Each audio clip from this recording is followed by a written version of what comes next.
Assalamualaikum warahmatullahi wabarakatuh. Alhamdulillahirabbil alamin wassalatu wassalamu ala asyrafil anbiya'i wal mursalin wa ala alihi wa sahbihi ajma'in amma ba'd. Okey, pelajar-pelajar yang dirahmati Allah Subhanahu wa taala, untuk kelas pagi ini CTU 101 AM110D, saya buat rakaman video sebab saya pagi ni ada program di Bandar Aztec Nilai. Program beberapa orang pesyarah lah diminta hadir untuk mendengar uh, syarahan daripada pihak kepimpinan kepimpinan pengajian tinggi lah, terutama sekali untuk peringkat kita di UiTM ni. Jadi dengan sebab itu saya buat rakaman lebih awal. Jadi diminta pelajar untuk mengikuti video ini sampai habis, dan di hujung nanti ada soalan pengukuhan yang pelajar kena buat dan kena email pada saya. Okey. Saya akan habiskan untuk bab yang pertama. Kalau pelajar masih ingat lagi, minggu lepas kita dah masuk intro sikit lah, sikit saja sebenarnya. Kalau ikutkan untuk minggu lepas tu pun tak habis lagi tu . Jadi untuk hari ni saya kena habiskan semua ni untuk bab pertama ni. Dalam masa yang sama, saya minta pelajar juga untuk nanti kalau dapat buku boleh refer balik buku lah supaya pengetahuan tu menjadi lebih mendalam lah. Okay, yang ni dah lepas dah gitulah . Ini saya dah sentuh minggu lepas. Okey, kita masuk kepada nilai Islam sebagai ad-din. Kalau pelajar masih ingat lagi, saya jelaskan minggu lepas bahawa apabila disebut agama, mungkin ia merujuk kepada agama-agama yang lain. Kristian, Yahudi, Hindu, Buddha. Tetapi bila kita kaitkan dengan Islam, bila disebut agama Islam, ya betul. Tetapi secara khususnya agama Islam tu adalah ad-din. Mana bila disebut ad-din, maka tidak ada agama yang boleh disandarkan kepada ad-din itu melainkan Islam. Okay. Islam adalah ad-din, membawa maksud Islam adalah satu-satunya sistem hidup. Apa yang kita amalkan dalam Islam hari ini, dia adalah the way of life, satu sistem hidup ataupun peraturan yang mana undang-undang ataupun sistem tersebut, peraturan itu datang daripada Allah Subhanahu Wa Taala yang telah disampaikan kepada Nabi Muhammad sallallahu alaihi wasallam untuk panduan hidup manusia. Islam adalah satu-satunya agama yang diredai oleh Allah, disebut dalam Al-Quran, Inna dina indallahi al-Islam. Sesungguhnya agama yang diterima di sisi Allah Subhanahu Wa Taala itu adalah Islam. Baik. Islam merupakan ad-din samawi yang menepati fitrah manusia. Kalau pelajar masih ingat juga, saya jelaskan minggu lepas, agama samawi itu ada 3. Islam, Kristian dan juga Yahudi. Sebab ketiga-tiga itu adalah agama yang ada Nabi. Agama yang ada kitab. Dan agama itu diturunkan oleh Allah. Tetapi Islam telah membatalkannya, menasahkan agama-agama yang terdahulu, agama Kristian dan juga agama Yahudi. Jadi apa yang ada dalam Islam itu adalah sesuatu yang menepati fitrah manusia. Kalau kita nak buat dia punya apa kita kata, dia punya perumpamaan, tidak ada satu pun ajaran dalam Islam ini yang manusia tak boleh buat. Tidak ada satu pun ajaran dalam Islam ni yang bercanggah dengan fitrah manusia. Semuanya manusia boleh buat dan semuanya boleh diterima, dihayati oleh manusia. Sebagai contoh, kalau kita sembahyang, bukan sembahyang tu 50, walaupun asal penurunan dulu 50, 5 je sembahyang, semua boleh buat. Kan? Subuh, 2 rakaat je, 5 minit dah siap. Maghrib 3 minit, 3 rakaat, 7 minit dah siap. Jadi sesuai dengan fitrah. Jadi apa yang manusia boleh, orang Islam boleh makan, contoh makanan-makanan halal sesuai dengan fitrah. Okay. Kalau menutup aurat, contoh perempuan kena tutup aurat pakai tudung. Itu maksudnya kita menjaga benda-benda yang berharga. Kalau contoh macam puasa, tak adalah kita nak puasa sampai 48 jam. Puasa pun tak sampai 24 jam. Sesuai dengan fitrah manusia.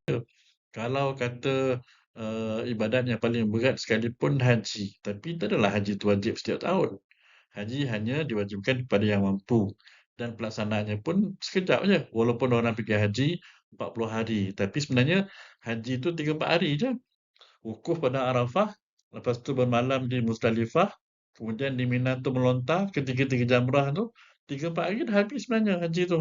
Yang lain-lain tu ziarah, yang lain-lain tu ibadah, yang lain tu amalan-amalan untuk mendekatkan diri kepada Allah. Jadi benda tu sesuai dengan fitrah manusia, ya. Ia merangkumi semua aspek hidup, ya, rohani, jasmani, fizikal, mental, ya. Dengan sebab itu, bila kita sebut ad-din, skopnya lebih luas. Kalau agama tu dia lebih kepada kita kata apa macam ritual saja, hubungan dengan Tuhan. Tapi kalau Islam ad-din ni dia ada vertikal, horizontal, hubungan dengan manusia, dengan alam, ya. Ya. Ia bukan hanya dibawa oleh Nabi Muhammad, sebenarnya semua para nabi membawa ajaran yang datang daripada Allah. Walaupun tidak disebut agama Nabi Adam ni Islam, tapi konsepnya, bentuk amalannya, penghayatannya semua nak membawa kepada Allah Subhanahu Wa Taala. Jadi Islam ni adalah agama keseluruhan para nabi. Baik, ya. Apa perlunya agama kepada manusia? Ini satu soalan yang sangat cantik ni. Apa perlunya agama? Kita sebagai seorang Islam, ya, Alhamdulillah,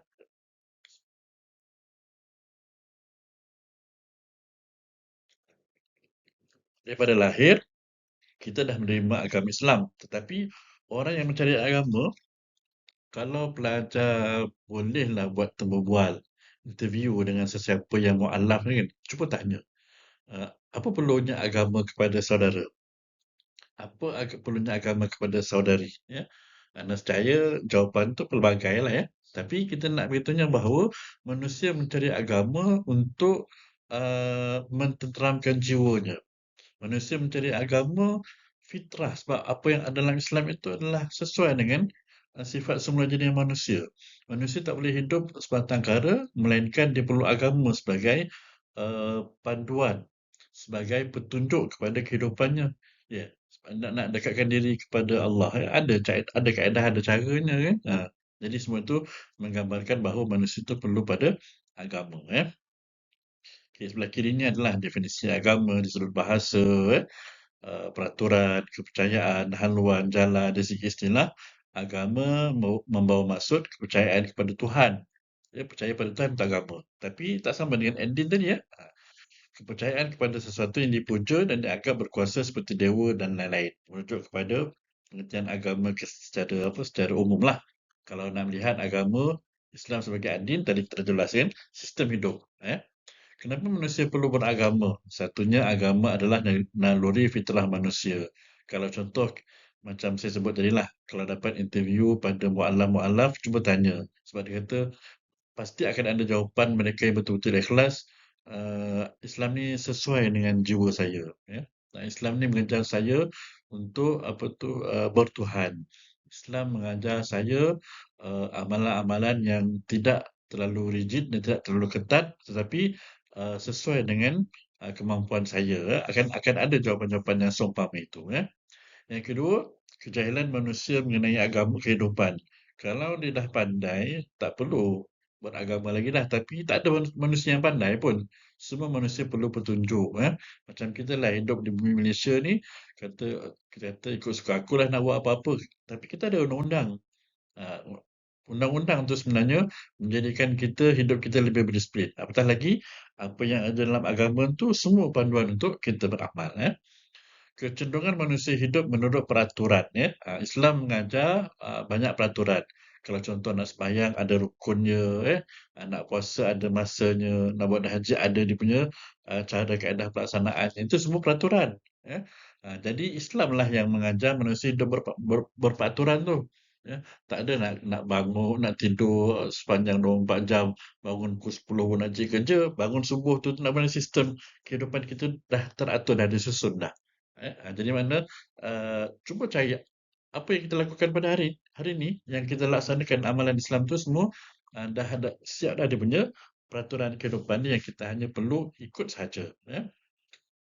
Dan yang keempat adalah kelemahan akal manusia. Sudah pasti kan kita nak mengenal Tuhan ini kita tak mampu melainkan Allah mengutuskan Rasul. Rasul yang memandu manusia. Walaupun sekarang ni kita kata Rasul dah tak ada dah. Tapi agama yang diwarisi daripada satu generasi ke satu generasi, pedomannya, petunjuknya, dia punya hasratnya semua sama. Nak menjelaskan bahawa manusia tak mampu nak fikir sendiri. Melainkan disediakan petunjuk dan juga jalan itu. Okey, ini dia punya huraian lah ya. Islam adalah naluri fitrah manusia yang tadi saya dah jelaskan. Ini dia punya detailnya lah kan. Sebagai contoh kalau kita lihat hadis Nabi, memang fitrah manusia itu sendiri sejak lahir dia ada dah rasa diri itu nak bertuhan, nak mencari panduan, nak cari petunjuk. Dalam Al-Quran, dalam hadis Nabi disebut ya, setiap anak yang dilahirkan adalah dalam keadaan fitrah Islam, suci, murni, bersih. Maka ibu bapanya lah yang menjadikan sama ada dia Nasrani, Yahudi atau Majusi. Tanda fitrah. Bila disebut Islam tu adalah agama fitrah, maksudnya kecenderungan beragama tu. Bila manusia susah, bila manusia sempit, cari Tuhan. Bila manusia rasa rasa kosong, cari Allah. Bila manusia rasa bersalah, nak kembali pada Allah. Itu fitrah lah tu. Persoalan yang sering timbul seperti mengenai hakikat diri dan alam. Aku ni datang daripada mana? Macam mana aku boleh wujud? Macam mana aku boleh lahir? Memanglah kita kata lahir daripada perut ibu kan. Tapi kejadian manusia tu sebenarnya datang daripada mana? Itu maknanya nak kata ada sesuatu kuasa kuasa yang maha hebat yang menjadikan manusia tu. Contoh macam alam lah kita fikir. Takkan alam ni jadi sendiri kot. Mesti ada Tuhan yang menjadikan. Itulah Allah. Kalau macam para nabi dulu, Nabi Ibrahim mencari Tuhannya. Maknanya dia kecenderungan fitrah tu dia nak cari Tuhan tu. Dan sebab itu dalam Al-Quran dirakamkan bila dia nampak bulan dia kata itu Tuhan. Bila bulan hilang, nampak bintang, bintang itu Tuhan. Bintang pula hilang. Bila nampak matahari, matahari itu Tuhan. Matahari pula hilang. Makna kata itu naluri. Naluri. Kecenderungan manusia untuk mengenal Allah Subhanahu Wa Taala. Jadi petunjuk itulah sebenarnya kita kata sebagai fitrah tu. Kesetiaan manusia menerima petunjuk yang benar itu adalah fitrah. Ini sudah jelaskan tadi lah. Kecenderungan manusia hidup berperaturan. Kita hidup ni mesti ada undang-undang, mesti ada peraturan, mesti ada hukum. Kalau tak boleh nak ikut hukum, tak boleh nak ikut peraturan, duduk dalam hutan. Duduk seorang-seorang. Jangan bercampur dengan manusia. Jadi peraturan itu di sudut apa yang kita bincang, itulah agama sebenarnya. Agama yang mengajar nilai, peraturan dan sebagainya. Ini pun kita sebut tadi lah kejahilan manusia tentang kehidupan manusia, dia takkan tahu ni kalau dia tak cari agama. Aku lahir ni untuk apa tujuan kehidupan ni kehidupan aku, tujuan aku dihidupkan ni apa nak nanti bila mati ke mana Jadi kita sebenarnya takkan tahu benda tu. Tapi bila kita beragama, agama dah menyusun atur hidup manusia ni sementara. Nanti nak ke mana, apa bekalannya, apa persiapannya. Kalau contoh hidup atas muka bumi ni, banyak buat baik, ada balasan baik. Kalau dalam dunia ni banyak buat jahat, ada balasan jahatnya. Jadi bila kita fikir tentang kehidupan, daripada tak ada, ada. Lepas tu tiada. Itu maknanya sesuai dengan fitrah manusia yang nak mencari Tuhan tadi tu. Okay, kelemahan akal manusia. Okay, kalau kita lihat apa yang disebut oleh Profesor Dr. Harudin, dia kata akal manusia ni, contoh kita lah kot, kita mampukah nak menanggapi benda-benda yang gaib, alam-alam gaib, tentang kita kata apa, roh, kan?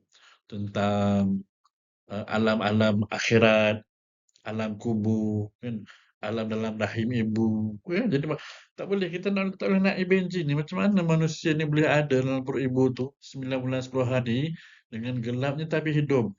Dia tak makan tapi makanan daripada itu maknanya dia kelemahan akal manusia tu. Bila kita lihat contoh kenapa manusia ni ada yang wajah berbeza, bahasanya pun berbeza, di sudut kepercayaannya pun berbeza. Kita tak nak fikir sebenarnya. Tapi itulah makna dia bila kita yakin di sudut tauhid tadi tu, maka di sinilah lihatnya jawapan kepada persoalan kenapa agama itu penting dalam kehidupan manusia. Okay.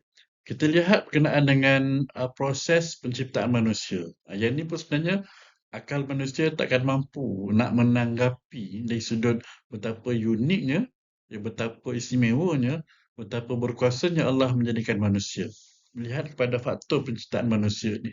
Jadi pelajar semua, bila kita lihat nanti proses kejadian manusia tu, memang akan datang terdetik dalam jiwa kita, memang fungsi akal kita ni tak sampai ke tahap itu. Jadi kenapa boleh sampai tu? Pedoman petunjuk wahyu. Kenapa boleh sampai tu?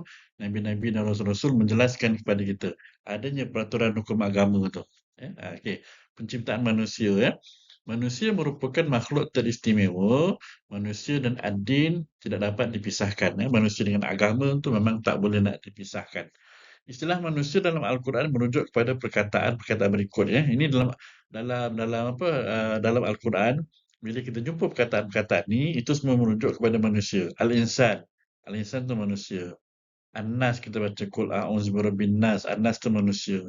Al-bashar, kita akan jumpa juga ayat disebut Al-bashar. Dan kita akan jumpa juga ayat Bani Adam. Bani Adam tu zuriat Nabi Adam. Keempat-empat istilah ini adalah merujuk kepada manusia. Cuma kenapa dia punya perkataan dia beza, tu nama dia istimewa. Orang yang banyak nama ni istimewa. Macam Nabi Muhammad SAW namanya banyak, istimewa. Muhammad, Ahmad, Abul Qasim, namanya pelbagai. Jadi yang banyak nama ni hebat. Macam puasa, Ramadan, Syahrul Quran, bulan Al-Quran, Syahrul Sabr, bulan sabar, Syahrul Maghfirah, bulan Maghfirah, kan? Syahrul Siyam, bulan berpuasa. Jadi banyak nama. Bila banyak nama, hebat. Macam Allah sendiri ada 99 nama, hebat, ya. Jadi manusia ni pun sebenarnya hebat. Bukan satu je, Al-Insan, An-Nas pun manusia, Al-Bashar pun manusia, Bani Adam pun manusia, ya. Jadi proses kejadian manusia ni berbeza. Maksud saya berbeza tu apa? Kejadian manusia yang pertama, Nabi Adam, tak sama dengan kejadian kita. Tak sama di sudut bagaimana boleh wujudnya, tapi datang daripada unsur yang sama. Okey, kita katakan di sini tiga lah, ya. Manusia, Nabi Adam manusia. Hawa pun manusia. Anak-anak Adam pun manusia. Tapi proses kejadian Adam ni tak sama dengan proses kejadian kita, zuriat Nabi Adam ni. Hawa ni kita kata nenek kita lah, nenek kita yang pertama lah, pun tak sama kejadiannya dengan Nabi Adam. Hawa pun tak sama kejadiannya dengan zuriat Adam. Ah, Kalau dalam kelas ni saya boleh tanya ni kan, tanya seorang-seorang kan, Nabi Adam dijadikan daripada apa? Nanti pelajar ada lah yang jawab, daripada tanah. Okey, betul kan? Okay. Hawa dijadikan daripada tanah ke? Tak. Tapi Hawa dijadikan daripada tulang rusuk apa tu Nabi Adam. Atau Hawa. Yang kita-kita ni pula datang daripada mana? Daripada tanah ke? Asalnya daripada tanah lah datuk nenek kita tu. Tapi wujudnya manusia zuriat Adam ni daripada proses percantuman benih lelaki dan perempuan. Air mani, ovum, sperma bergabung. Kemudian membesar dalam rahim ibu dan lahir berserta dengan darah. Itu yang disebut manusia dijadikan daripada darah. Jadi proses kejadian manusia ni berbeza. Bila berbeza, tu nama dia istimewa. Istimewa yang Allah jadikan manusia ni. Kita akan lihat nanti satu persatu proses kejadiannya bagaimana. Okey. Yang pertama, penciptaan Nabi Adam. Dilihat dalam Al-Quran, wa iz qala rabbuka lil malaikati inni ja'ilun fil ardi khalifah. Khalifah itu adalah Nabi Adam lah. Okey. Bagaimana proses kejadian Nabi Adam, ya? Nabi Adam ni tidak ada ibu, tidak ada bapa. Habis tu macam mana dia jadi? Subhanallah, Maha Suci Allah, kan? Okey, wujudnya Adam terdiri daripada dua unsur. Satunya unsur bumi, tanah tadi tu, dan unsur langit, unsur rohani yang Allah tiupkan roh kepada Nabi Adam sehingga Nabi Adam bernyawa. Okey, bila disebut bumi tadi tu, maksudnya tanah dan juga air. Kenapa air tu? Sebab tanah yang apa ialah kejadian tanah tu pun dia tak jadi sendiri kan. Mana percampuran antara tanah dan juga air, tanah liat itu. Jadi bila ada tanah dan air, itu maknanya manusia perlu kepada makanan dan minuman. Sebab unsur kejadian manusia itu tanah dan air. Bila kita sebut unsur daripada langit tadi itu, maksud dia roh yang Allah tiupkan keperluan beragama tu, jiwa tu. Jadi kombinasi roh dengan fizikal dan juga kerohanian ni, maka lahirlah wujudlah Nabi Adam alaihissalam. Okey. Bila disebut tentang unsur rohani, rohani tadi apa? Agama, jiwa, roh kan. Dalam Al-Quran disebut, dan apabila aku jadikan rupa bentuknya dan aku tiupkan roh kepadanya. Maksud dia tanah yang bercampur dengan air tadi tu berobjek lah. Macam contoh objek kita ni. Tapi kalau contoh tidak ada roh, dia kaku. Dia ada tegak fizikalnya. Tapi nak kata hidup manusia tu dengan roh jiwa tu yang ada unsur rohani. Sama macam kita ni tegak nampak ada tangan, ada kaki, bila berdiri tegak, ada fizikalnya. Tapi kalau contoh roh tak ada, matilah. Bila roh tak ada, jiwa tak ada, nyawa tak ada, matilah. Dengan sebab itu Allah menjadikan kita ni hidup dengan roh ataupun jiwa. Satu hari nanti kalau kita meninggal, mati, roh tu akan keluar. Tak ada roh. Bila tak ada roh, nampak je batang tubuh tu ada. Tapi tak bernyawa. Sebab rohnya tak ada. Itu dia kata roh tu. Yang merupakan kita kata apa, dikenali manusia tu dengan rohnya, dengan jiwanya. Jadi bila manusia tu ada jiwa, maka jiwa tu boleh berfikir. Jiwa tu perlu bertindak. Jiwa tu perlu melakukan sesuatu. Jiwa tu ada benda boleh buat, ada benda tak boleh buat. Jadi itu nama dia peraturan tadi tu. Bila ada jiwa, maka manusia boleh melaksanakan apa yang Allah suruh. Bila manusia ada jiwa, ada perasaan, dia tahu mana yang boleh, mana yang tak boleh. Itu kalau unsur rohani. Manakala unsur jasmani, fizikal. Tanah dan juga air. Kalau tak percaya, cuba tengok kita punya kulit kita ni. Sama warna dengan tanah ni. Carilah mana-mana tanah, debu apa semua tu kan, letak sebelah ni, sama. Nak kata bukti kita ni ada unsur tanah dalam jiwa kita ni, suatu masa nanti kalau kita meninggal dunia, kita akan kembali ke tanah jua. Mana kata apa tu synchronize-nya kejadian manusia tu daripada tanah. Okey. Nabi Adam ya. Jadi tanah itu dia ada, ialah kita sebut tanah lah, dan kejadian tanah tu pun dia ada dia punya proses-prosesnya ya. Dia punya proses kejadian lah.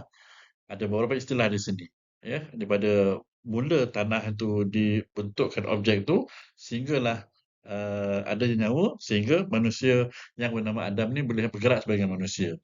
Antara prosesnya adalah turab, yang keduanya tin, yang ketiga tinul lazib, yang keempat hama masnun, hamain masnun, yang kelima salsal kal fakhar, dan yang keenam nafkhatur ruh. Ini proses. Prosesnya. Kesemua itu menggambarkan adalah unsur tanah sehingga ditiupkan ruh tadi tu. Prosesnya lah. Jadi, untuk kita melihat setiap satu proses ini, sebenarnya Al-Quran dah menjelaskan prosesnya. Jadi, sangat unik ya. Jadi, kalau contoh, ialah kita tidak ada nilai beragama kat sini, kita pun tak nak fikir.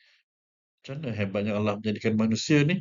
Tapi disebabkan keperluan beragama tadi tu, keyakinan kita kepada Allah, maka di situlah ada jawapan kepada persoalan manusia itu macam mana proses kejadiannya ya. Jadi setiap satu tu sebenarnya pelajar boleh rujuk dalam Al-Quran ya, saya ringkaskan.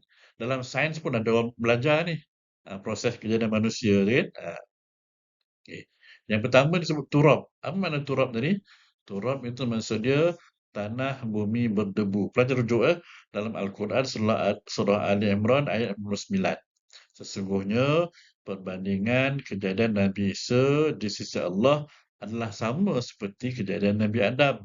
Nabi Adam Allah jadikan daripada turab, sedangkan Nabi Isa kalau ikutkan apa kejadian Nabi Isa tu? Dia ada ibu Maryam tapi tak ada ayah. Mana nak kata kalau Adam tak ada ayah, tak ada ibu. Nak kata tu nama dia keunikan kejadian manusia tu ya. Itu turab. Yang keduanya tin. Tin pun tanah juga. Secara lebih khusus, tin itu maksud dia tanah liat. Daripada turab itu disaring mana tin tanah liat yang bagus. Untuk dibentuk jasad manusia tu. Jadi kalau turab tadi tu tanah berdebu, tin adalah Allah menyaring turab untuk mendapatkan saripati yang bersih. Saripati itulah yang namanya tin. Kan? Dialah yang menjadikan kamu daripada tin. Bukan buat tin wa zaitun tu, tin tu tanah liat. Lepas itu masuk proses yang ketiga pula, tinul lazim. Tin juga tu. Tapi tanah yang melekit. Itu yang bercampur dengan air tu. Nak katanya, dalam diri kita ni ada unsur tanah, ada unsur air. Dalam badan kita ni banyak air, tak nampak. Tapi ada unsur air kat situ. Kalau tak ada air, maka tak jadilah, tak hiduplah kalau ada tanah saja. Kalau ada air saja, elemen tanah tak ada, tak jadi juga. Jadi, bila dah bercampur antara tanah dengan air tu proses nama dia tinul lazim. Seperti mana dalam Al-Quran disebut, sesungguhnya kami telah mencipta mereka, Nabi Adam dari tinul lazim. Tanah liat yang senang diubah dan diciptakan semula. Mana tanah liat? Kita belajar sekolah rendah kan? Saya lah dulu sekolah rendah. cikgu zaman-zaman dulu lah, cikgu suruh bawa buat tanah liat kan. Tanah liat tu kita cantum, kita wujudkan objek tertentu ya. Jadi nak katanya bagaimana Allah menjadikan Nabi Adam tu, prosesnya adalah ialah tanah liat yang kemudian dibentuk. Ya. Hama'in masnun, tanah yang berbau. Ya, tanah tadi tu ambil ambil tangan masing-masing, bau ada bau tak? Bau lotion kan, bau lotion, bau sabun. Adalah tuan kalau contoh tak bau sabun pun berbau ya. Jadi tanah tanah yang berbau tu nama dia Hama'in Masnun. Allah membiarkan yang kita objek manusia tadi tu sehingga menjadi tanah yang berbau. Boleh rujuk surah Al-Quran Al-Hijr ayat 26. Selepas tu ditiupkan roh. Selepas tu tanah tu dibentuk bila dah tanah bercampur liat tu dia macam tanah bercampur air, dikeraskan nak kata apa nak fizikal manusia tu yang punya kekuatan tu dijadikan keras. Allah bentuk tubuh manusia tadi tu sampai ke tahap salsal kal fakhar. Bermaksud tanah keras seperti tembikar. Allah membiarkan lembaga sehingga keras. Akhir sekali tiup roh. Bila tiup roh, orang boleh bergerak. Yang tiup roh, proses yang keenam tu namanya nafakhah ar-ruh. Ditiupkan roh.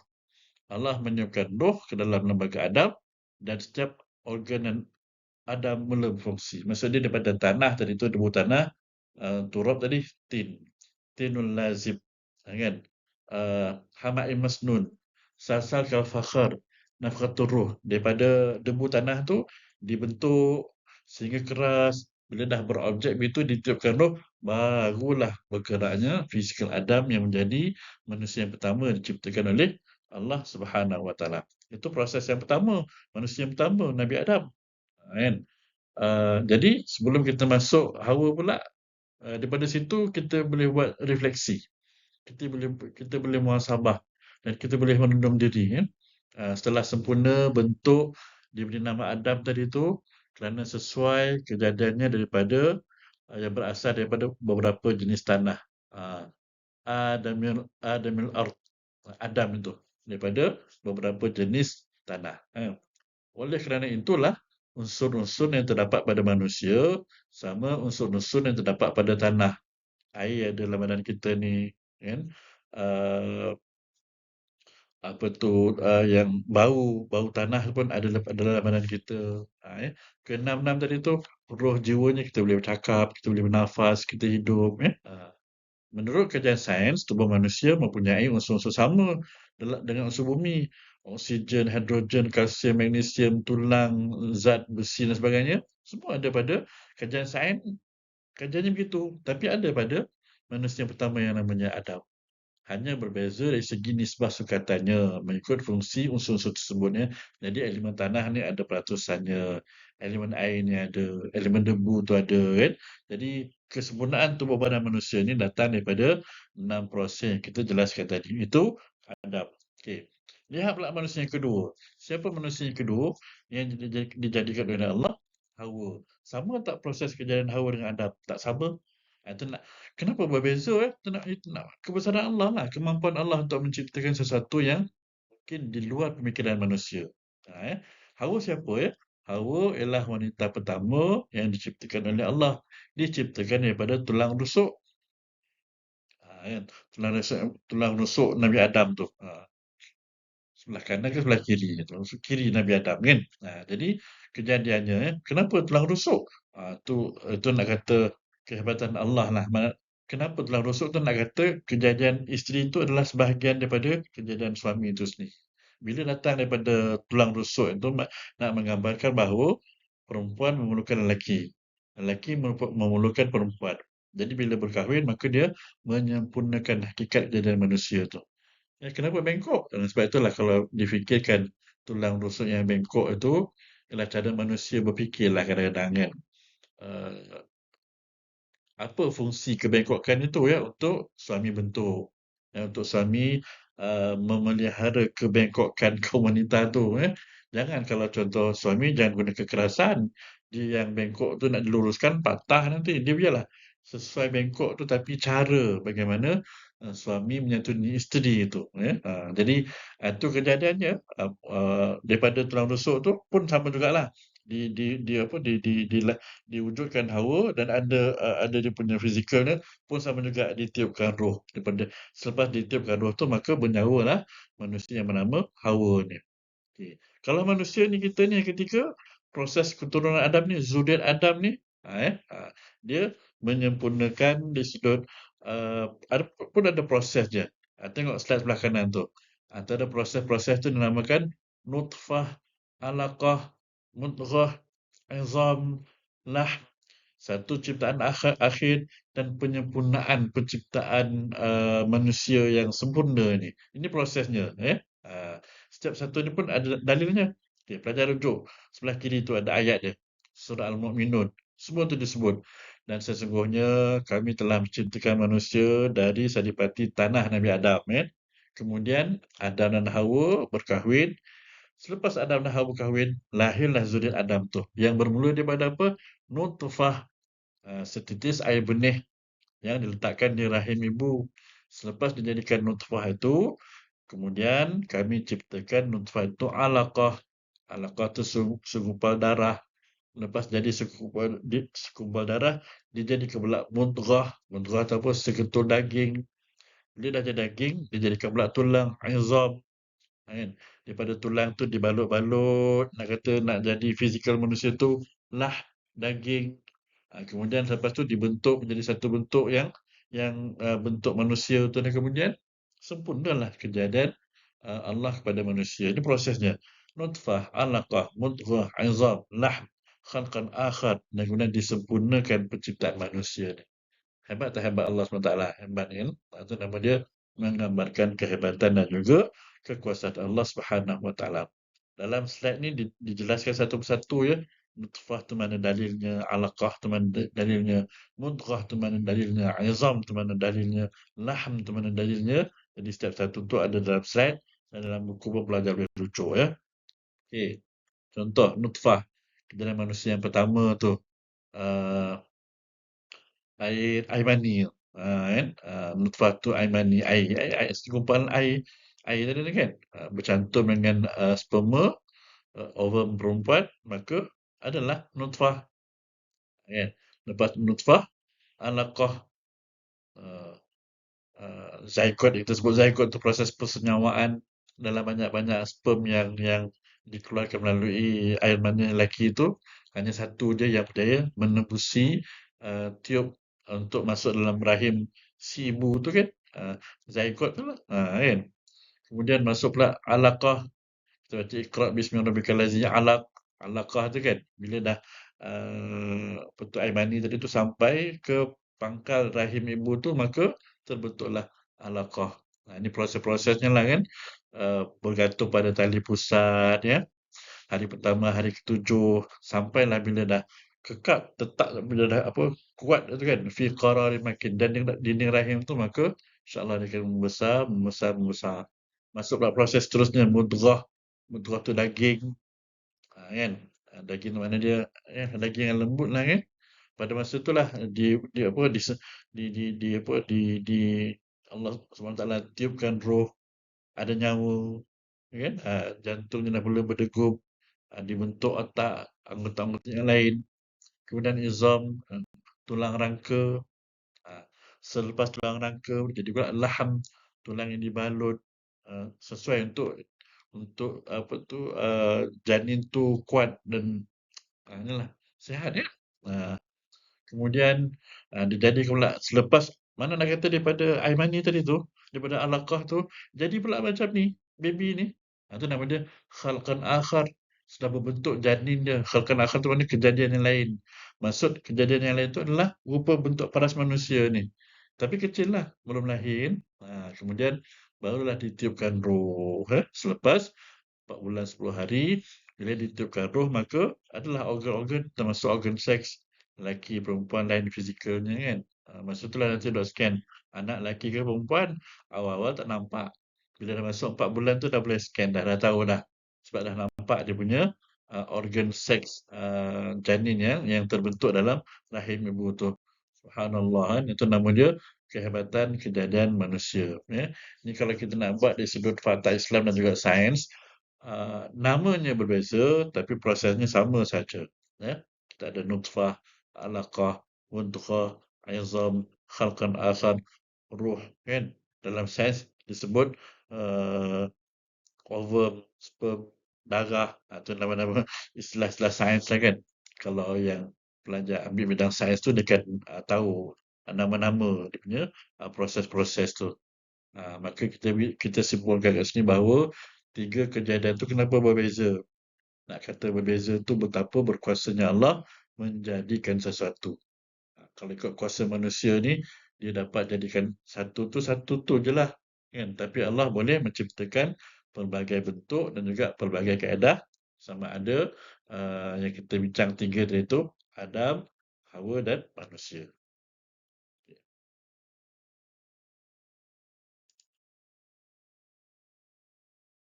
Okey, kita masuk ke tajuk seterusnya berkenaan dengan sumber ajaran Islam ya. Okey. Kalau kita duduk dalam slide, dia ada sedikit berbeza dengan apa yang ada dalam buku. Tapi sebenarnya dia tak jauh lari lah. Dia tak jauh beza. Bila kita sebut tentang Islam, ad-din tadi tu kan.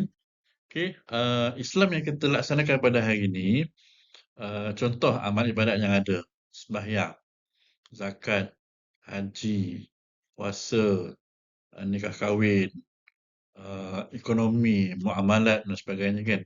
Jadi ajaran-ajaran Islam tu adakah dia datang begitu sahaja atau mesti ada sumber? Yang dimaksudkan sumber ajaran Islam tu maksud dia apa yang diajar oleh Allah kepada manusia dia datang daripada sumber. Yang itu dimaksudkan dengan sumber ajaran Islam. Sumber ajaran Islam ada dua. Satu disebut sumber asasi dan yang kedua disebut ijtihadi. Sumber asasi dan sumber ijtihadi. Sumber asasi ni maksudnya sumber asas. Sumber yang paling penting. Sumber asasi lah. Iaitu Al-Quran dan juga As-Sunnah. Kan? Dan kita ada sumber yang kedua. Sumber ijtihadi iaitu ijma' qiyas. Kalau pelajar rujuk dalam buku, nanti kalau dapat buku boleh tengok lah. Ataupun kalau ada yang dah ada buku tu, cuba tengok tajuk yang 1.2 tu. Sumber ajaran Islam. Ada di situ dibahagikan pula kepada sumber yang disepakati dengan sumber yang tidak disepakati. Jadi sumber asasi dengan ijtihadi ini adalah sumber-sumber yang disepakati, iaitu Al-Quran, As-Sunnah, Ijma', Qiyas. Cuma empat ni boleh kita bezakan. Sumber asasinya dua lah, Quran, Sunnah. Sumber ijtihadi itu tambahan lah, iaitu Ijma', Qiyas. Tapi keempat itu adalah sumber yang disepakati. Okay. Al-Quran, sumber yang pertama. Apakah maksud Al-Quran? Definisi. Asalnya ialah qara'a yaqra'u Qur'anan, bacaan.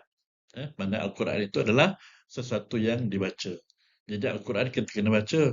Al-Quran ni bukan tengok je. Al-Quran ni bukan barang untuk dijadikan hantaran perkahwinan. Tapi Al-Quran tu nak dibaca. Kenapa nak baca? Sebab qara'a tadi tu. Iqra' baca. Jadi Quran ni kena baca. Dengan sebab tu pelajar kena menghafal surah. Kena baca Quran, kena hafal surah-surah Al-Quran supaya ada budaya membaca dan juga menguasai Al-Quran. Okey, istilahnya apa? Kalam Allah yang diturunkan kepada Nabi Muhammad sallallahu alaihi wasallam dalam bahasa Arab yang disampaikan secara mutawatir dan membacanya suatu ibadah. Kalau kita nak faham, kita boleh pecahkan daripada istilah ni ada beberapa pecahan-pecahan. Contoh yang pertama, kalam Allah. Maksud dia Al-Quran itu ialah kalam Allah. Apa itu kalam Allah? Kalam Allah itulah perkataan Allah. Jadi bila kita baca Quran, maksudnya kita membaca perkataan-perkataan Allah. Kalam Allah itu perkataan Allah, kata-kata Allah. Kan? Okay? Diturunkan kepada siapa? Kepada Nabi Muhammad. Macam yang kita pernah sebut, ada kitab-kitab yang Allah turunkan kepada Nabi-Nabi yang lain. Contoh, kepada Nabi Musa, Nabi Isa, Nabi Daud. Ya? Jadi bila turun kepada Nabi Daud adalah namanya. Bila turun kepada Nabi Isa adalah nama kepada kitab tersebut. Kalau turun kepada Nabi Muhammad, itulah Al-Quran. Diturunkan dalam bahasa apa? Bahasa Arab. Kitab lain tu adalah yang antara saya ingat diturunkan dalam bahasa Ibrani, bahasa-bahasa yang bukan bahasa Arab lah. Jadi kalau dalam bahasa Ibrani, confirm bukan Al-Quran. Sebab Al-Quran diturunkan dalam bahasa Arab. Disampaikan secara mutawatir. Maksud tak mutawatir tu apa? Kita nak kata mutawatir ni dia ada banyak maksud lah mutawatir tu kan. Tapi mana nak kata isi kandungan Al-Quran tu sejak zaman Nabi SAW sampai zaman sekarang apa tu diamalkan, difahami oleh bukan seorang dua manusia tapi ramai. Macam generasi sahabat tu mereka menerima Al-Quran dan proses juga daripada Allah kepada Jibril kepada Nabi Muhammad, mana proses yang berterusan tu. Tu boleh kita faham mutawatir begitulah kan. Dan membacanya suatu ibadah. Baca buku lain tak dapatlah manfaat, tapi tak sehebat kalau baca Quran. Baca Quran dapat ibadah. Baca kitab lain tak dapat ibadah. Baca novel adalah kelebihan. Novel apa? Siti Rusmizah. Penulis novel yang terkenal kan. Tapi dapatlah ilmu. Tapi berbeza dengan Al-Quran. Dapat ilmu, dapat pahala lagi. Al-Quran ada beberapa nama. Seperti yang mana yang saya sebutkan tadi. Kalau sesuatu tu yang banyak nama tu dihabat. Al-Quran pun banyak nama juga. Al-Furqan, Al-Kitab, Az-Zikr. Kalau nak tengok yang lain, banyak lagi namanya. Al-Bayan, Al-Huda, kan? At-Tanzil. Cukuplah 3-4 nama. Okey. Ini ciri-ciri Al-Quran. Bila kita melihat kepada istilah Al-Quran ni, maka di situlah kita boleh melihat pula berkenaan dengan ciri-ciri Al-Quran. Apa di antara ciri-ciri istimewa Al-Quran? Diturunkan dalam bahasa Arab, turun dalam bahasa lain tu bukan Quran lah tu. Kan? Ianya adalah wahyu datang daripada Allah. Ada lafaz. Lafaz tu contoh, Alhamdulillahirrabbilalamin. Tu lafaz. Ada maknanya, segala puji bagi Allah. Tidak ada dalam Al-Quran ni, yang mana kalau ada lafaznya, tak tahu makna. Mustahil. Semua ada makna. Kecuali kalau contoh kita sebut Yasin, Alif Lam Mim. Tu makna tu serahkan pada Allah lah. Tapi tetap ada makna di sisi Allah Subhanahu Wa Taala. Ada lafaz, ada makna. Kemudian Al-Quran ni mukjizat. Sesuatu yang istimewa yang diturunkan kepada Nabi Muhammad sallallahu alaihi wasallam. Maksud mukjizat ni apa? Kekuatan kepada Nabi melemahkan orang yang nak melawan Nabi SAW. Itu nama dia mukjizat. Maknanya dia Allah turunkan mukjizat kepada para Nabi ni supaya Nabi ni kuat. Nabi ni boleh nak berhadapan dengan pihak musuh. Diberilah anugerah-anugerah tertentu dalam bentuk mukjizat supaya orang yang menentang tu jadi lemah, tak boleh nak lawan Nabi tu disebabkan Nabi yang ada mukjizat. Contoh macam Nabi Muhammad, Al-Quran itu mukjizat. Bila Al-Quran mukjizat, orang nak buat satu ayat macam Quran pun tak mampu. Kan? Orang nak ada cipta satu perkataan macam Quran pun tak mampu nak menandingi kehebatan keistimewaan Al-Quran. Itu jadi mukjizat kekal pula sampai hari ini. Tidak berlaku perubahan apa-apa. Kita ambillah mana-mana Quran yang ada atas muka bumi ini, kita banding. Tetap sama. Itu nama dia mukjizat. Allah simpan sampai hari ini. Kitab Taurat pun tak asli. Kitab Injil pun, Bible pun diubah sesuai isi kandungan. Tapi kitab Al-Quran, macam mana turun zaman Nabi dulu ayat dia, sampai sekarang sama. Itu nama dia mukjizat asli. Iaitu tidak berubah, tidak dipinda. Ayatnya tak berubah, kandungannya tak berubah. Susunan tu pun sebenarnya tak berubah, tak dipinda-pinda. Tak boleh contoh kita nak cetak Quran, nak letak surah Yasin lah kot mula-mula. Sebab orang rajin baca Yasin, tak boleh. Itu nama dia asli, tak boleh dipinda. Jadi kalau kita ambil Al-Quran, baca, rujuk semua tu, makna dia tu, apa yang kita baca ni, asli dari sudut lafaz maknanya. Cuma mungkin kita kata, cara cetak, ataupun dia punya tulisan, mungkin berbeza lah, tapi tetap asli. Dan ciri Al-Quran yang terakhir ialah, membacanya satu ibadat. Kita baca kitab-kitab yang lain, tak pasti lagi dapat ibadat ke tak, tapi baca Quran, confirm dapat ibadat. Dikira sebagai ibadah. Okay. Peranan Al-Quran kalau kita nak bincang peranan Al-Quran ini sangat luas. Cuma mungkin secara rumusannya kita boleh nyatakan bahawa Quran itu petunjuk. Quran itu pedoman. Dalam Quran itu macam-macam ada. Perkara dah berlaku, perkara belum berlaku, perkara-perkara nak menanggapi ilmu-ilmu fakta sains dalam Quran pun ada. Sejarah Nabi-Nabi yang terdahulu pun ada. Sejarah kaum yang dibinasakan suatu masa dahulu pun ada. apa yang akan berlaku suatu masa nanti, kiamat, alam kubur, padang mahsyar. Ya. Dalam Quran juga ada elemen-elemen sains. Dalam Al-Quran juga ada sejarah. Dalam Quran pun ada geografi. Geografi ni kejadian apa? Pokok-pokok, tumbuh-tumbuhan, binatang-binatang ni. Jadi apa yang tak ada dalam Quran tu semua ada. Falaknya ada, matematik pun ada. Pemakaian atau pusaka, 1/2, 1/3 tu matematik ke? Kan? Mana nak kata pendidikan pun banyak. Susu pendidikan ekonomi, kewangan, muamalat, kan, disiplin, semua ada. Dan tu peranan Al-Quran tu. Dia adalah merupakan sumber panduan pedoman kepada hidup manusia. Sebagai contoh, dalam slide ada disebut tentang ilmu sains kulit sebagai deri rasa. Pun Quran sebut. Ya, kulit sebagai deri rasa tu. Anda kata hebat tak hebat Quran? Hebat. Ya. Okay, semua dia panjang nak cerita pasal Quran ni, panjang lagi sebenarnya, kita biar ringkas-ringkas sajalah ya. Okey, as-sunnah definisi as-sunnah tu jalan ataupun cara. Di sudut istilah, as-sunnah ialah segala yang disandarkan kepada Nabi Muhammad sallallahu alaihi wasallam, maknanya dia benda tu yang kita kaitkan dengan Nabi. Kita sandarkan kepada Nabi. Apa yang disandarkan tu? Percakapan, apa yang Nabi sebut, perbuatan, apa yang Nabi buat, pengakuan Nabi terhadap beberapa isu. Jadi tu, mana dia, yang Nabi buat, yang Nabi cakap, yang Nabi mengaku buat pengakuan. Itu as-sunnah. Yang datang daripada Nabi sallallahu alaihi wasallam. Peranannya sumber kedua lah. Sumber asasnya tadi Quran. Jadi peranan as-sunnahnya adalah sumber yang kedua. Fungsinya apa? Menerang dan memperincikan isi kandungan Al-Quran.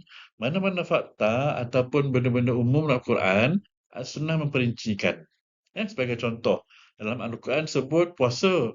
Tapi tak ada sebut bila, berapa lama nak puasa. As-sunnah, hadis Nabi yang memperincikan. Disebut dalam Al-Quran haji. Bila masa? Cara macam mana nak buat? Di mana? Itu as-sunnah memperincikan. Itu peranan as-sunnah. Jadi Quran ni dia umum, dia cerita secara luaran, pendetailannya ada pada as-sunnah. Itu fungsi as-sunnah kepada Al-Quran. Ya. Ni pembahagian ni merujuk kepada takrifan tadi tu. Takrifan tadi apa?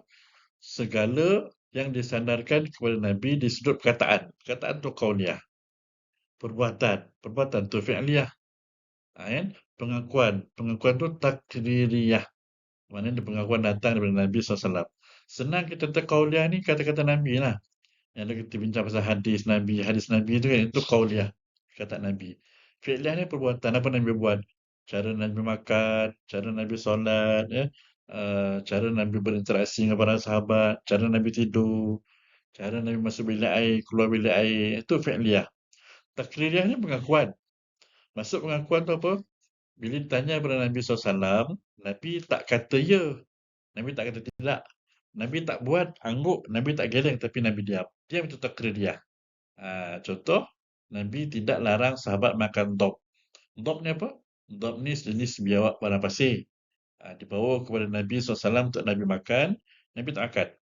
Bila ditanya pada para sahabat tanya Nabi, boleh makan tak ni Nabi ya? Nabi tak cakap, boleh. Nabi tak boleh. Nabi tak angguk, Nabi tak geleng, Nabi diam. Itu nama dia takririyah. Pengakuan Nabi terhadap perbuatan sahabat. Sumber yang kedua tadi sumber ijtihad. Sumber ijtihad ni masih lagi sumber asasi, iaitu qiyas dan juga ijma' dan juga qiyas. Senang saya nak jelaskan kat sini bahawa ijtihad ini adalah, kalau Quran sunnah tadi tu memang sumber datang daripada Allah. Tapi kalau ijtihad ni apa? Pemikiran manusia, kesungguhan manusia, cara manusia menanggapi sesuatu perkara secara zahir. Contoh ijtihad tu dia punya kepandaian. Penciptaan alat-alat sains teknologi itu pun ijtihad tu. Dia contoh nak buat telefon, nak buat kapal terbang, tak ada dalam Quran tulis, tapi itu ijtihad. Kan elemen-elemen sains. Nak tengok bulan, nak tengok matahari, bulan apa tu, tengok anak bulan, nak puasa dan sebagainya kan. Quran kata tengok. Tapi cara nak tengok tu bagaimana, tu nama dia ijtihad. Ijtihad maksudnya usaha yang dilakukan oleh para mujtahid. Para mujtahid ni maksudnya apa? Alim ulama lah. Dalam perkara-perkara baru yang dalam Quran tak ada.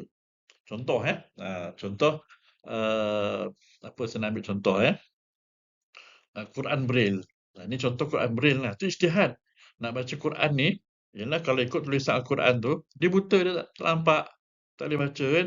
Jadi adalah mustahid para ulama yang cerdik pandai ni kan, dia buatlah satu inovasi. Dia buatlah apa tu, lambang-lambang ataupun tulisan-tulisan tertentu yang berbentuk alif macam mana, ba macam mana, ta macam mana. Itu nama dia ijtihad. Sesuatu yang tak ada dalam Quran. Quran Braille, yang ada Quran. Itu adalah merupakan kepandaian manusia. Teknologi, ijtihad para para sahabat, ijtihad para ulama. Dan benda itu pun tidak bercanggah dengan Quran. Contoh, dia bagi contoh kat sini. Para sahabat Nabi mencantumkan pokok tamar untuk menghasilkan buah yang lebih baik. Contoh pokok tamar yang baik ni kan, tanam satu pokok tamar.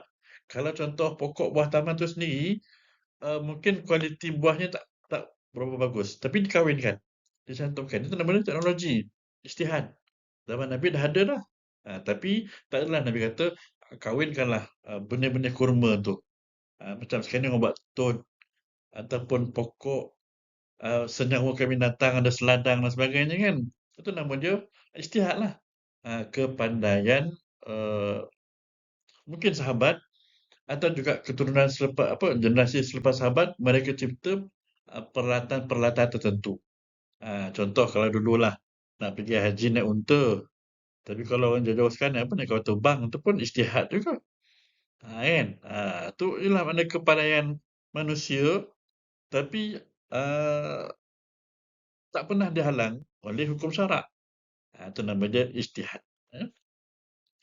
Ijtihad ni kita boleh bagi dua lah. Satu ijma', satu qiyas. Kan? Ijma' tu apa? Ijma' di segi bahasa, ini pun sumber ya. Kita ada 4 sumber tadi. Quran, sunnah, ijma', qiyas. Quran, sunnah datang daripada Allah. Ijma' ni tu kepada yang manusia. Sumber juga. Qiyas pun juga sumber. Okay. Ijma' ni apa? Ijma' ni maksud dia keazaman ataupun kesepakatan. Di sudut istilah, kesepakatan para mujtahid dari kalangan umat Nabi selepas kewafatan Nabi dalam satu zaman, dalam satu hukum syarak. Maksudnya apa? Uh, Mujtahid ni maksud dia para intelektual lah. Mereka bersepakat dalam nak menentukan, mengeluarkan satu hukum. Dan benda tu berlaku selepas Nabi wafat. Masa Nabi ada tak ada ijma'. Sebab hukum syarak disandarkan kepada Nabi. Bila Nabi dah wafat, timbul isu-isu baru. Jadi bila timbul isu baru tu, macam mana kita nak putuskan ni? Nak tunggu wahyu, tak ada wahyu dah. Wahyu hanya turun kepada Nabi. Jadi itu yang para sahabat bersepakat dalam permasalahan hukum. Itu nama dia ijma'. Sebagai satu contoh yang mudah lah. Sebelum kita pergi jauh lagi kan. Mana Quran ya? Nak tunjuk. Okey. Tak ada pula Quran kat bilik saya ni. Okey, kita bayangkanlah ini Al-Quran. Zaman Nabi dulu, Al-Quran tidak dihimpunkan dalam satu buku tau. Tak dihimpunkan dalam satu mushaf. Tapi dia berasingan dalam kertas, tulang, lepas tamar. Tapi tidak dikumpulkan dalam satu mushaf. Jadi, dalam satu peperangan, ramai sahabat Nabi yang hafal Quran meninggal dunia. Bila ramai meninggal dunia, Sayyidina Umar ni dia risau. Dia kata kalaulah satu masa nanti semua sahabat Nabi yang hafal Quran ni meninggal dunia, macam mana nak diwarisi Quran tu sampai ke generasi akan datang. Jadi tu Umar mencadangkan supaya dihimpunkan Al-Quran jadi satu mushaf. Zaman Nabi berlaku tak perhimpunan Al-Quran ni? Tak berlaku. Sebab dia bermacam-macam. Dia terkumpul kertasnya, pelbahamannya berasingan. Jadi itu nama dia ijma'. Jadi Umar dia kata kalaulah semua sahabat Nabi yang hafal Quran ni semua meninggal, macam mana nak ada Quran satu masa nanti kalau contohnya hafal ni semua meninggal? Yang tu yang Umar Al-Khattab cadangkan kepada pada apa tu Sayyidina Abu Bakar masa Abu Bakar jadi khalifah supaya dihimpunkan jadi satu mushaf. Mula-mula Abu Bakar tak setuju. Abu Bakar kata apa?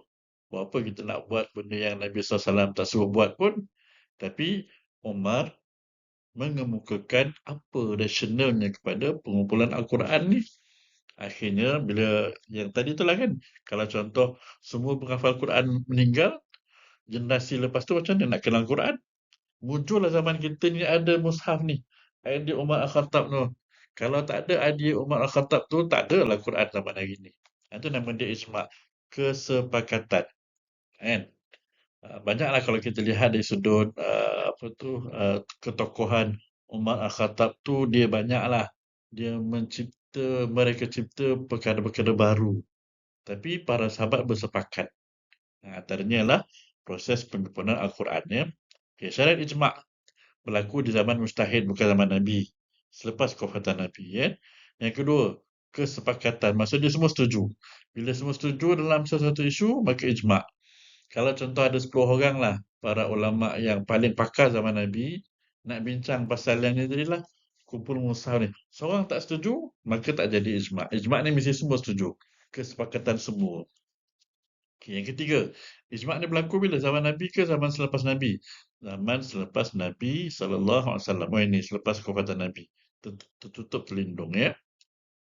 Berlaku di kalangan umat Nabi Muhammad SAW ya. Mana bukan di kalangan, bukan umat Nabi. Kan? Contoh, ialah isu tu kan isu tentang umat. Jadi kemaslahatan umat tadi tu. Dan berkaitan hukum syarak sahaja. Hal-hal berkaitan dengan hukum syarak saja.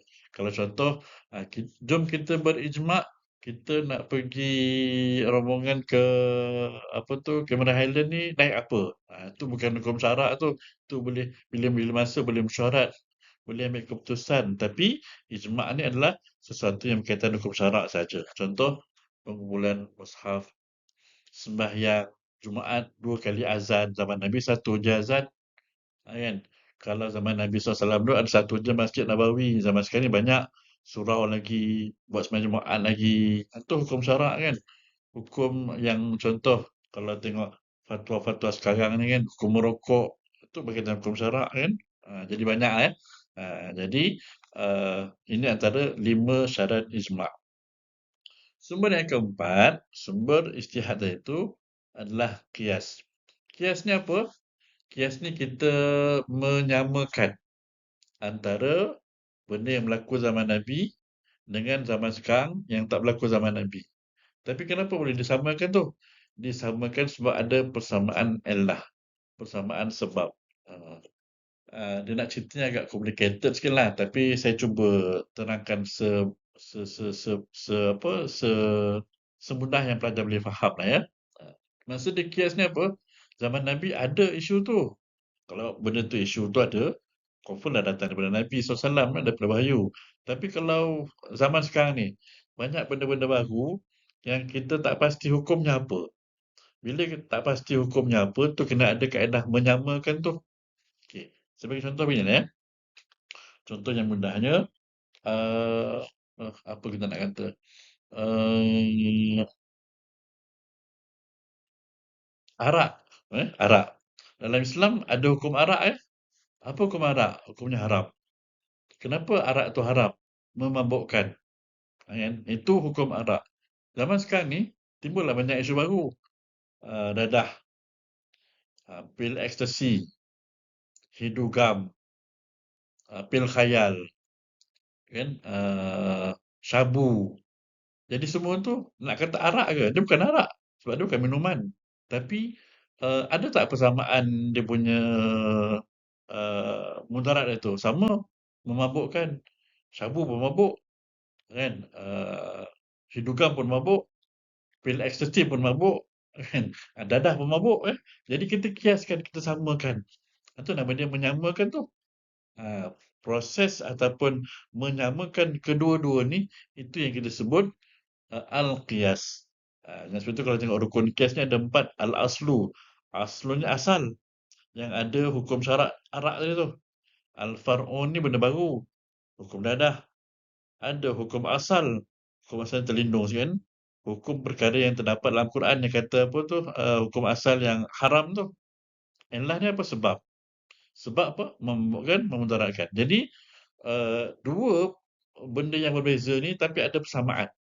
Persamaan apa? Persamaan sebab, persamaan illah, adalah beberapa persamaan. Jadi bila kita samakan kedua-dua tu, itu namanya qiyas.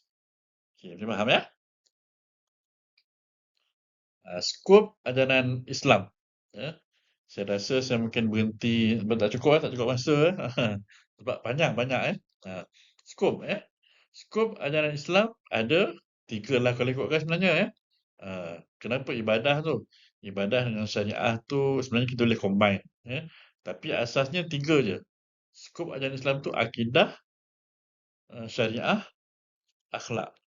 Tapi ibadah dengan syariah tu dia kita boleh rangkumkan lah ya. Seumpama sebatang pokok pisang yang mana pokok pisang ni mesti ada akar. Akar tu akidah tunjang. Kan? Kalau ada akar, hiduplah pokok pisang tu. Batang pokok pisang tu, itu kita namakan sebagai ah, batangnya, daunnya, buah-buahannya, itu adalah syariah. Kan? Buah tu dia punya akhlak tu dia punya apa? Akhlak tu dia punya aksesori lah tambahan. Contoh kat sini ya. Akidah ni apa? Akar. Syariah ni apa? Dia punya batang. Ha, ibadah ni apa? Daun. Itu ibadah tu mana nilai tambah lah. Akhlak ni apa? Buahnya. Kalau contoh ada akar, ada batang, ada daun tapi tak ada pokok, tak ada buah pun tak jadi. Jadi buah tu dia punya penyerinya. Aksesori nilai tambahnya lah. Itu nama dia akhlak. Dalam ni sebenarnya, dalam tajuk akan datang, akan dibincangkan detail berkenaan dengan akhlak, syariah akhlak tu. Tapi dalam ni kita bincang secara umum je. Sebab nanti bila masuk bab yang ketiga, keempat nanti akan dipecahkan. Ada tajuk akidah. Akidah tu banyak tajuk tu nanti ya. Bila tajuk syariah pun banyak kan tajuk dia. Akhlak pun banyak juga tajuk dia. Tapi yang ni kita bincang secara umum terlebih dahulu lah. Okay, akidah nama yang pertama akidah. Dari segi bahasa, akidah tu apa? Akidah tu adalah ikatan atau simpulan. Contoh kalau macam kita ambil tali, kita ikat, ikat tu nama dia akidah. Ikatan tu. Kadang-kadang orang macam payah nak bezakan. Akidah, tauhid, iman, beza ya. Tauhid itu kita mengesahkan Allah. Iman tu percaya. Akidah ni apa? Ikatan.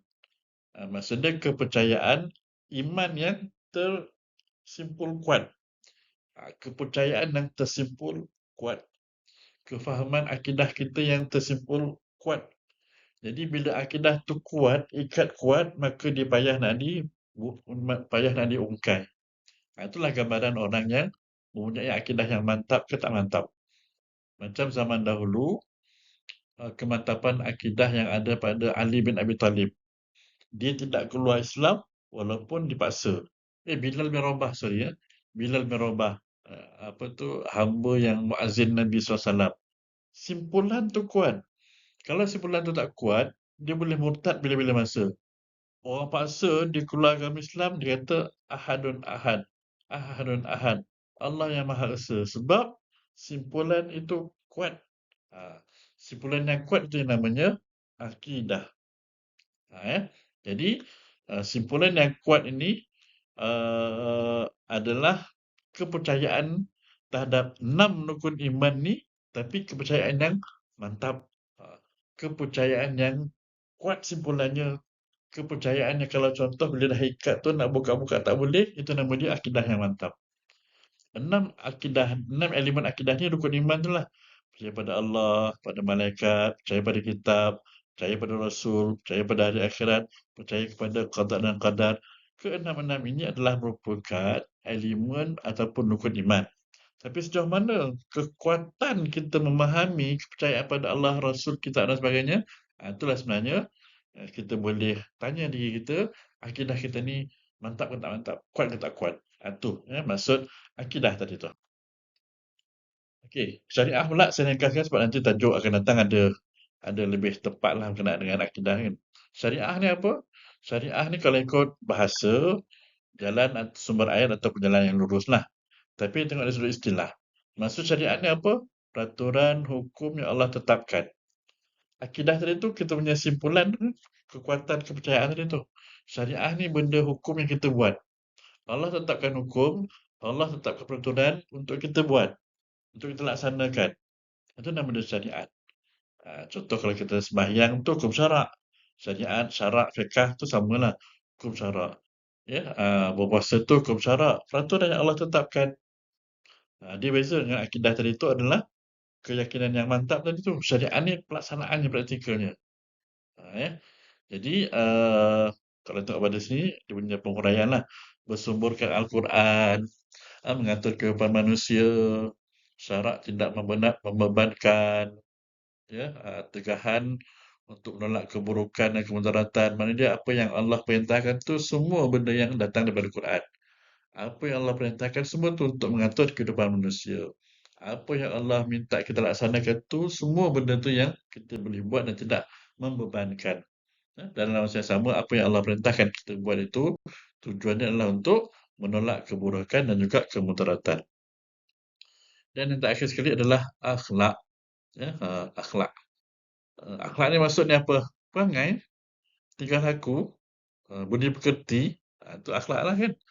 Di sudut istilah, sifat yang tertanam dalam jiwa seseorang yang dengannya lahir sesuatu perbuatan. Maknanya dia akhlak ni adalah kita punya perilaku lah. Dan akhlak tu sebenarnya telah lama berada dalam jiwa kita ni.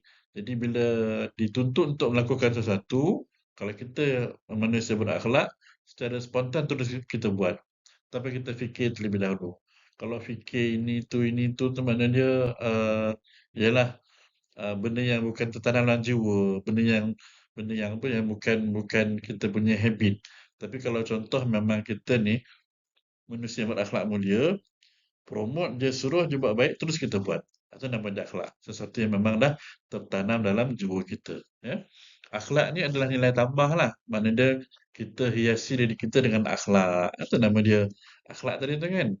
Jadi dalam Islam, akhlak ni dia luas. Bukan akhlak kepada keluarga sahaja ya. Tapi akhlak dengan Allah. Akhlak dengan manusia. Akhlak dengan alam sekitar. Itu yang mungkin tak ada dalam agama lain. Akhlak terhadap alam sekitar. Okey. Dakwah jihad. Kita masuk sikit lah berkenaan dengan dakwah jihad ini kan. Dakwah ni apa? Berdakwah. Menyeru kepada Islam. Jihad ni apa? Jihad ni bukan perang. Tapi contoh jihad tu perang. Jihad tu maksudnya kita buat secara bersungguh-sungguh. Kita mencurahkan sepenuh tenaga kita dalam nak menghasilkan sesuatu. Itu nama dia jihad. Kalau kita belajar hari ni, kita belajar bersungguh-sungguh, kita berjihad sebenarnya. Kita belajar untuk memperbaiki diri, kita sedang berperang sebenarnya. Kita sedang berjihad. Ya. Jihad ni ada dua hukum. Satunya fardu kifayah, fardu ain. Fardu kifayah ni maksud dia wajib atas komuniti lah pada masyarakat. Fardu ain ni wajib atas diri sendiri. Kan? Maknanya kalau kata hukum jihad kita sekarang apa? Belajar. Mengeluarkan diri daripada kejahilan. Itu fardu ain tu wajib kita belajar. Itu kita berjihad. Kita memerangi hawa nafsu untuk mencapai, untuk mengejar ilmu. Kan? Jihad ada dua bahagian, jihad besar, jihad kecil. Jihad besar ni apa? Lawan orang kafir, orang musyrikin.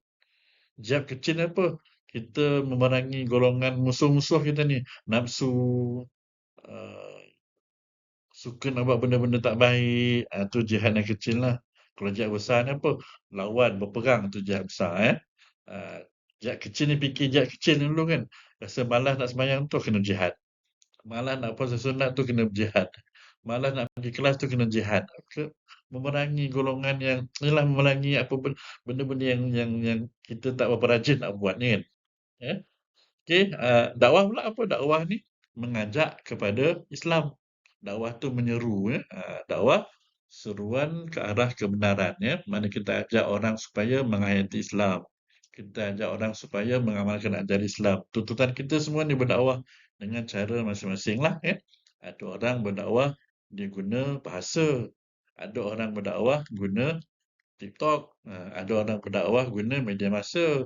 Ada orang berdakwah guna nasyid. Ada orang berdakwah buat novel, buat drama. Jadi itu cara-cara berdakwah tu berbeza lah. Tapi secara umumnya bila disebut dakwah tu ada perkataan, ada perbuatan. Contoh kita ajak, kita mengajar, bagi syarahat, bagi kuliah. Perkataan, perbuatan apa? Tolong orang, bantu orang. Itu pun dakwah juga sebenarnya. Sebenarnya kadang-kadang perbuatan tu lebih orang memberi kesan daripada cakap. Cakap banyak-banyaknya kan. Tapi kalau contoh buat, tolong orang. Bila tolong tu kadang orang rasa lebih lebih menghargai perbuatan tu berbanding apa yang dia cakap ya. Okey, keistimewaan Islam Keistimewaan Islam ni, kenapa saya potong-potong-potong tu ya, sebab dia tak tally dengan apa yang ada dalam buku, ya. Kalau tengok pada keistimewaan Islam ni Rabbani, Universal, Syumul, Tetap dan Anjal, Wakil dan Praktikal, Sepadu dan Seimbang, Wasatiyah. 1, 2, 3, 4, 5, 6, 7. Jadi ketujuh-tujuh sumber keistimewaan Islam ni ada dalam buku. Jadi kalau contoh pelajar buka buku nanti, nak mencari mana keistimewaan Islam tu, boleh rujuk dalam buku, muka surat, mana muka surat 28, 29, 30, 31, 32, itu semua ada. Ketujuh-tujuh tu. Rabbani, Universal, Syumul, Tetap Anjal, Wakil Praktikal, Sepadu Seimbang, Wasatiyah. Yang saya potong-potong tu apa? Tak ada. Bukan tak ada. Dia tak tally dengan buku. Takut nanti pelajar confuse pula. Macam mana ni Ustaz, dalam slide ada, dalam buku tak ada. Dalam buku ada, dalam slide tak ada. Jadi nak bagi mudahnya, ini 7 ya. Setiap satu tu ada maksud, ada pengertian. Rabbani ni apa? Rabbani ni maksud dia keistimewaan Islam tu datang daripada Allah. Bila kita kata Islam tu hebat sebab bukan manusia yang mereka cipta. Bukan datang daripada manusia tapi datang daripada Allah Subhanahu Wa Taala. Maksud dia yang apa nak kata? Yang apa? Yang mewujudkan peraturan-peraturan dalam Islam tu apa? Datang daripada Allah tu namanya Rabbani. Ya. Kita ada sumber-sumber akli. Sumber akli ni akal lah. Sumber nakli ni Quran, hadis tu sumber nakli. Ya, maksud mudah fahamnya, Rabbani itu datang daripada Allah Subhanahu Wa Taala. Yang kedua syumul. Syumul ni maksudnya apa? Sempurna, menyeluruh. Kan? Uh, Islam sempurna dan lengkap. Meliputi semua aspek kehidupan. Syumul lah. Syumul tu maksud dia lengkap. Dalam tu ada individu, ada masyarakat, ada antarabangsa, ya, keperluannya pelbagai, dia ada syariah, ada akhlak, tu nama dia syumul. Yang ketiga, universal. Universal sejagat. Alami universal. Dalam Islam ni makna dia bukan untuk semua. Dalam Islam ada orang Cina. Dalam Islam ada orang India. Dalam Islam ada orang bukan Islam. Tapi masuk Islam kemudiannya itu nama dia sejagat. Universal. Islam dia tidak berbangsa. Islam tidak merujuk kepada bangsa. Islam tidak merujuk kepada bahasa. Islam tidak merujuk kepada warna kulit. Islam tidak merujuk kepada Mekah Madinah. Tapi keseluruhan. Itu namanya sejagat tu untuk semua bangsa. Semua tempat, sepanjang masa lagi. Itu nama dia universal ataupun sejagat. Islam tu seimbang, tawazun. Seimbang. Maksudnya seimbang apa tu? Dunia akhirat seimbang. Physical, mental seimbang. Kan? Keperluan individu masyarakat seimbang. Ya? Kitanya keperluan tu semua seimbang. Tuntutan rohani, fizikal. Tak adalah kita ni ibadat aja kan. Tapi ada fizikal. Tak adalah kita fizikal. Tapi kena ada rohani. Itu nama dia sepadu dan seimbang. Islam juga praktikal, waqi'i. Maksud dia apa? Benda yang ada dalam Islam tu semua praktikal. Benda yang praktikal yang mudah kita terima dan mudah kita buat. Contohlah kan, praktikal lah kan walaupun duduk di angkasa lepas kan. Sembahyang kan, wuduk ada kaedahnya. Itu namanya praktikal. Cara nak solat tu ada kaedahnya. Contoh masuk dasar lautan, nak sembahyang pun ada kaedah sembahyang ni. Penentuan arah kiblat ada. Contoh praktikal tu kalau kita nak sembahyang guna air. Tak ada air, kita guna tayamum. Praktikal kena buat juga. Kan? Apa tu? Zakat. Zakat ada zakat apa tu? Zakat harta.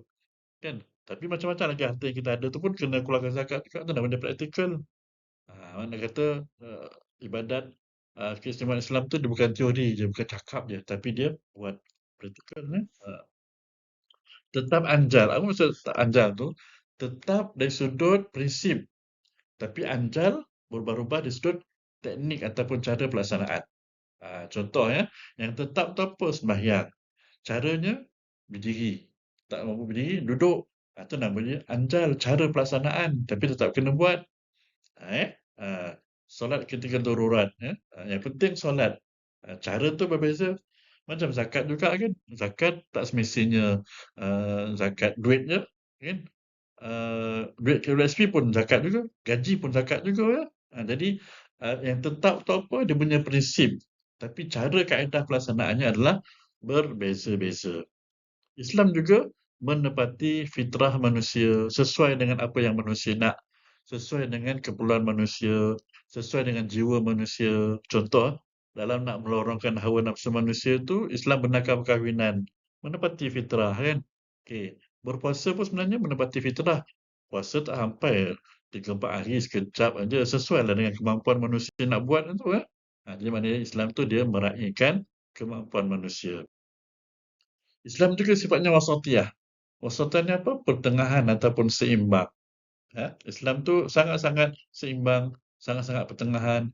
Dia tidak terlalu berat, tak terlalu ringan, tak terlalu ke barat, tak terlalu apa tu melampau, tapi dia sederhana. Itu nama dia wasatiyah kan. Okay, kalau lihat elemen wasatiyah menurut Al-Qaradawi, keadilan, kesatuan, kekuatan, istiqamah, terbaik, keamanan. Maksudnya ke-6 perkara ni menggambarkan bahawa Islam tu sederhana.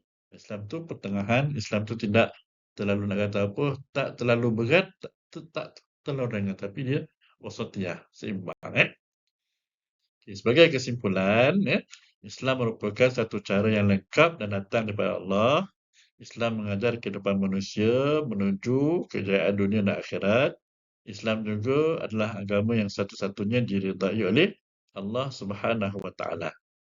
Apa yang dapat kita simpulkan dalam tajuk ini, kita dah dijelaskan tentang Islam sebagai ad-din, sumber-sumber Islam, asasi, ijtihadi tadi, Quran, Sunnah, Ijma' Qiyas. Skop ajaran Islam tadi ada pelbagai skop kan. Dan kita ada juga keistimewaan Islam yang 7 tadi tu. Rabbani, Unggul, Wasatiyah dan sebagainya kan. Jadi ni ada satu soal ujian kefahaman. Senang minta pelajar buat lah. Lepas habis dengar semua slide ni, video ni, ni ada dua soalan yang pelajar kena buat lah. Jawab dua soalan berikut dan emailkan kepada saya selepas pelajar siap menjawab. Jadi ambil type pun tak apa. Type dalam komputer, dalam tab, sebagainya dalam laptop ke. Jawab dua soalan ni, lepas tu hantar email pada saya. Saya minta pelajar, nanti kita minggu depan, kita akan analisa jawapan pelajar ni lah. Pelajar adalah, ni tugas individu huraikan mengapakah beragama itu perlu walaupun hidup dalam dunia dan zaman moden. Ada orang kata zaman moden ni tak payahlah nak beragama sangat, yang penting kita baik. Kan? Tapi sebenarnya agama itu perlu walaupun zaman semakin canggih, semakin moden. Huraikan mengapakah beragama itu perlu walaupun hidup dalam dunia dan dalam zaman moden. Tak perlu panjang lah. Kalau dalam word tu separuh je cukup. Dalam 5-6 baris, saya nak idea belajar aja. Yang kedua, pada pandangan anda, apakah faktor yang menjadikan Islam kekal relevan hingga hari ini? Ini pelajar boleh tengok pada keistimewaan Islam tadi tu. Apakah faktor Pun sama juga, kalau dalam kertas A4 tu separuh lah. Dalam word tu separuh je. Jadi pelajar jawab kedua-dua soalan ni dan kemudian emailkan kepada saya email muhammadkamil@uitm.edu.my.